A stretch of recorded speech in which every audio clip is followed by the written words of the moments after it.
بسم اللہ الرحمن الرحیم۔ السلام علیکم۔ حضرت اسماعیل علیہ السلام نے اپنی والدہ ماجدہ بی بی ہاجرہ کی نگرانی میں پرورش پائی، جنہوں نے ان کی تربیت نبوت کے آداب اور بلند اخلاقی خصائل کی بنا پر کی تھی۔ یہی حضرت اسماعیل علیہ السلام نے بڑے ہی اچھوتے انداز میں پرورش پائی اور وہ بلند ہمت، بلند حوصلہ نوجوان کی شکل میں سامنے آئے۔ قبیلہ جرہم کی نگاہیں ان پر مرتکز ہو گئیں اور وہ اسے محبت کی نگاہ سے دیکھنے لگے۔ حضرت اسماعیل علیہ السلام جوان ہو چکے تھے۔ جرہم قبیلہ یہ چاہتا تھا کہ کسی طرح انہیں اپنا داماد بنا لیا جائے۔ ایک روز اسماعیل علیہ السلام نے اس صورتحال کو پیش نظر رکھتے ہوئے سدی بنت سعد نامی لڑکی کے باپ کو شادی کا پیغام بھجوایا اور اس نے بلا تاخیر اپنی بیٹی کا نکاح اسماعیل علیہ السلام سے کر دیا۔ معلوم یہ ہوتا ہے کہ اسماعیل علیہ السلام کی یہ بیوی ان کے معیار کی نہیں تھی اور نہ ہی ان کے مرتبہ و مقام سے واقف تھی۔ اس کا خیال یہ تھا کہ اتنے کٹھن اور مشکل حالات میں وہ کس طرح آسودہ زندگی گزار سکے گی۔ حضرت ابراہیم علیہ السلام کا معمول یہ تھا کہ وہ ہر مہینے ملاقات کے لیے ہاجرہ علیہ السلام اور اسماعیل علیہ السلام کے پاس تشریف لایا کرتے تھے۔ اس دفعہ کافی عرصہ بعد جب ابراہیم علیہ السلام تشریف لائے تو ہاجرہ سلام اللہ علیہا کا انتقال ہو چکا تھا اور آپ کی آمد سے پہلے اسماعیل علیہ السلام کی شادی بھی ہو چکی تھی۔ جب اپنے بیٹے کے گھر پہنچے تو بیٹا کسی کام کے سلسلے میں گھر سے باہر کہیں گیا ہوا تھا اور اس کی بیوی گھر میں موجود تھی۔ حضرت ابراہیم علیہ السلام نے گھر کے دروازے کے سامنے کھڑے ہو کر فرمایا، السلام علیکم یا اہل البیت، اے گھر والو تم پر سلامتی ہو۔ تو اندر سے حضرت اسماعیل علیہ السلام کی بیوی سدی نے بڑے ہی روکھے پھیکے انداز میں سلام کا جواب دیا اور بڑے ہی ناگوار انداز میں دروازے پر آ کر سلام کہنے والوں کو دیکھتے ہی بولی کہ کس سے ملنا ہے۔ حضرت ابراہیم علیہ السلام نے فرمایا کہ اسماعیل کہاں ہیں؟ اس نے کہا ہمارے لیے روزی کمانے گئے ہیں۔ ان دنوں حضرت اسماعیل علیہ السلام بکریاں چرایا کرتے تھے اور کبھی شکار کے لیے بھی اپنا تیر کمان لے کر نکل جاتے۔ ایک روایت میں ہے کہ حضرت اسماعیل علیہ السلام شکار کے ذریعے ہی روزی کماتے تھے۔ ابراہیم علیہ السلام چند لمحے خاموش رہے، پھر پوچھا کہ کوئی ٹھہرنے کی جگہ ہے؟ اس نے کہا کہ نہیں ہے۔ پھر آپ نے دریافت کیا کہ کوئی آپ کی ہاں مہمان نوازی ہوتی ہے؟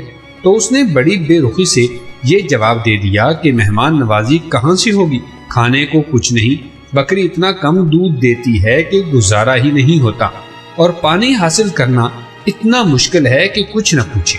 حضرت ابراہیم علیہ السلام نے یہ صورتحال دیکھ کر اندازہ لگایا کہ یہ خاتون بڑی بدتمیز اور سخت دل ہے، یہ اس قابل ہی نہیں کہ میرے بیٹے کی بچوں کی ماں بنے، کیونکہ آپ کی دلی تمنا یہ تھی کہ میرے پوتے اللہ کی دعوت کو مشرق سے مغرب تک پوری دنیا میں پھیلانے کا ذریعہ بنے۔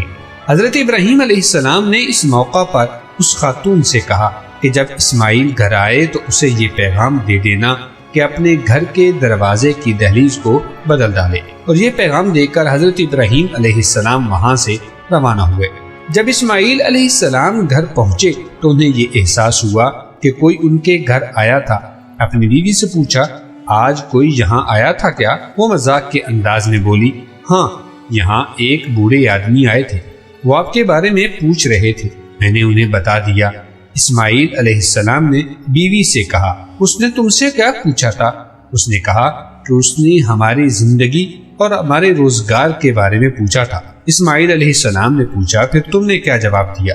وہ بولی، میں نے بتا دیا کہ میں بہت تکلیف اور تنگی میں ہوں، گزارا مشکل سے ہوتا ہے۔ حضرت اسماعیل علیہ السلام اپنی بیوی کے اس رویے سے بہت افسردہ ہوئے، کیونکہ وہ اپنے والد کی طرح بڑے مہمان نواز تھے۔ اسماعیل علیہ السلام نے پوچھا کہ انہوں نے تجھے کوئی پیغام دیا؟ وہ بولی، ہاں، ایک تو اس نے آپ کو سلام کہا تھا اور دوسرا یہ کہ اپنے گھر کی دہلیز کو بدل دو۔ یہ سن کر حضرت اسماعیل علیہ السلام نے فرمایا کہ سنو، وہ میرے والد محترم تھے، وہ مجھے حکم دے گئے ہیں کہ میں تمہیں چھوڑ دوں، لہذا تم اپنے گھر والوں کے پاس چلی جاؤ۔ اس طرح حضرت اسماعیل علیہ السلام نے اپنے والد کے حکم پر عمل کرتے ہوئے اپنی بیوی کو طلاق دے دی۔ وقت گزرتا گیا، پھر اس کے بعد ایک نیک تقویٰ پرہیزگار اللہ اور اس کے رسولوں پر ایمان رکھنے والی بیوی کی تلاش شروع کر دی، جو صبر و شکر کے ساتھ خندہ و فرحاں ہر مشکل گھڑی کو آسانی سے جیت سکے اور آخرکار وہ اپنے مقصد میں کامیاب ہو گئے۔ انہیں یہ ساری صفات اور خوبیاں جرہم قبیلے کی ایک خاتون میں نظر آئیں جس کا نام رعلا بنت مضاد بن عمر تھا، لہٰذا انہوں نے اس خاتون کے والد کو شادی کا پیغام بھجوا دیا اور اس نے یہ پیغام خوشی سے قبول کر لیا اور اپنی بیٹی کا نکاح جناب حضرت اسماعیل علیہ السلام سے کر دیا۔ اس طرح دختر مداد حضرت اسماعیل علیہ السلام کے گھر منتقل ہوئی اور اس نے اپنے رب کا شکر ادا کیا جس نے اس پر اپنا فضل و کرم کیا اور اتنی مبارک شادی اس کا مقدر بنی۔ دختر مداد اللہ تعالیٰ کے ان پاکیزہ صحیفوں پر صدق دل سے ایمان لے آئی تھی جو حضرت ابراہیم علیہ السلام پر نازل ہوئے تھے، اور اس کے ساتھ ساتھ اپنے شوہر حضرت اسماعیل علیہ السلام کی عادات کو اچھی طرح اپنا لیا۔ عرصہ دراز تک حضرت ابراہیم علیہ السلام اپنے بیٹے اسماعیل علیہ السلام اور اپنی بہو سے ملنے نہ آ سکے کیونکہ وہ ان دنوں مکہ سے کسی دور مقام پر تھے۔ اپنی مصروفیات سے وقت نکال کر حضرت ابراہیم علیہ السلام اپنے بیٹے حضرت اسماعیل علیہ السلام کو ملنے آ گئے۔ اس دفعہ بھی وہ گھر پر موجود نہیں تھے، البتہ ان کی بیوی گھر میں تھی۔ اسے السلام علیکم ورحمۃ اللہ یا اہل البیت کہا۔ اسماعیل علیہ السلام کی بیوی نے جواب دیا وعلیکم السلام اور انہیں خوش آمدید کہا اور گھر کے اندر آنے کی درخواست کی۔ حضرت ابراہیم علیہ السلام اندر تشریف لائے اور کہا اسماعیل علیہ السلام کہاں ہیں؟ تو وہ بڑے ادب و احترام کے ساتھ بولی وہ اللہ کی زمین سے ہمارے لیے رزق تلاش کرنے گئے ہیں۔ پھر جناب ابراہیم علیہ السلام نے وہی سارے سوال پوچھے جو پہلے کبھی پہلی بہو سے پوچھے تھے۔ حضرت ابراہیم علیہ السلام خوش اخلاقی والی باتیں سن کر بہت خوش ہوئے۔ انہیں اس بات کا احساس ہوا کہ میرے بیٹے کے گھر میں صابر و شاکر اور اپنے شوہر کی قدر جاننے والی بیوی ہے، اور اس موقع پر انہوں نے اللہ تعالیٰ سے یہ دعا کی کہ اے میرے اللہ ان کے کھانے اور پینے میں برکت عطا فرما۔ پھر حضرت ابراہیم علیہ السلام نے اپنی بہو سے فرمایا جب تمہارے شوہر آ جائیں اسے میرا سلام کہنا اور یہ پیغام دینا کہ اپنے گھر کی دہلیز کو برقرار رکھے، اسی میں اس گھر کے لیے خیر و برکت ہے۔ اس کے بعد ابراہیم علیہ السلام اپنے بیٹے کو ملے بغیر بیت المقدس تشریف لے گئے۔ جب حضرت اسماعیل علیہ السلام شکار سے واپس آئے تو گھر میں داخل ہوتے ہی انہیں اپنے والد کی خوشبو محسوس ہوئی۔ انہوں نے اپنی بیوی سے کہا میں آج اپنے اس گھر میں بڑی اچھی خوشبو محسوس کر رہا ہوں، کیا یہاں کوئی آیا تھا؟ بیوی نے جواب دیا جی ہاں، آج ہمارے ہاں ایک بزرگ تشریف لائے تھے۔ پھر سارا واقعہ کہہ سنایا۔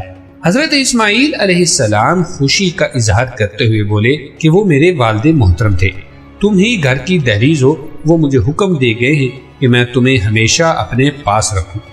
یہ بڑی محبت کرنے والی خاتون ثابت ہوئی۔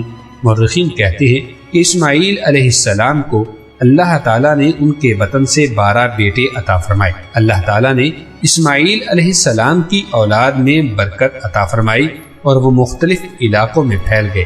یوں حضرت ابراہیم علیہ السلام کی دعا قبول ہوئی اور اللہ تعالیٰ نے اسماعیل علیہ السلام کی اولاد میں برکت فرمائی۔ امید ہے کہ آپ کو یہ ویڈیو پسند آئی ہوگی۔ ویڈیو کو لائک کرتے ہوئے چینل کو سبسکرائب کر لیجیے گا۔ ملتے ہیں ایک نئی دلچسپ معلوماتی ویڈیو کے ساتھ۔ اللہ تعالیٰ ہم سب کا حامی و ناصر ہو، آمین ثم آمین۔